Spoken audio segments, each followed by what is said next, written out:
Kürdəmirdə magistral su kəməri partlayıb əhalinin bir qismi susuz qalıb. APA'nın yerli bürosunun xəbərinə görə hadisə Külüllü Kürdəmir magistral su xəttinin 30-cu kilometrliyində, rayonun Qaraqocalı kəndi ərazisində qeydə alınıb. Belə ki, diametri 500 mm olan boru kəmərinin partlaması nəticəsində 8 mindən artıq abonent susuz qalıb. Gecə saat 9 idi.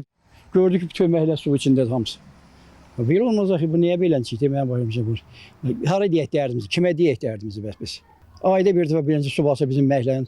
Tez partlayır da, indi nə bilim, nədən olur, nədən olmur deyəmərəm. Bir oy biləm ki, hər partlayanda mən qalam suyun içində. Aidiyyəti qurumlar qəzanın aradan qaldırılması istiqamətində tədbirlər həyata keçirir. Axşam saat 9 radələrində Ağsu Bəhrəmtəpə yolunun 30-cu kilometrində qəza baş vermişdi.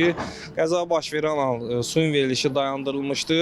Dərhal bu gün səhər-səhərdən idarənin canlı qüvvəsi və qəzabərbar xidməti qəza yerinə cəlb olunub. Hal-hazırda qəzanın aradan qaldırılması üçün gördüyünüz kimi işlər aparılır. Planlaşdırırıq ki, günün sonuna qədər əhalinin su təminatını bərpa eləyək. Xatırladaq ki, Külüllü Kürdəmir magistral su xətti 2013-cü ildə dövlət vəsaiti hesabından inşa olunub və rayonun ümumilikdə 8400 abonentinin içməli su ilə təminatını həyata keçirir. Onu da bildirək ki, analoji hadisə adı çəkilən ərazidə dəfələrlə baş verib. Nəticədə vətəndaşlar susuz qalıb, ümumilikdə su təchizatının verilişində ciddi problemlər yaranıb. Zahid Abışov, Devran Əsgərov, Layiq Qələndərli, APA TV, Kürdəmir.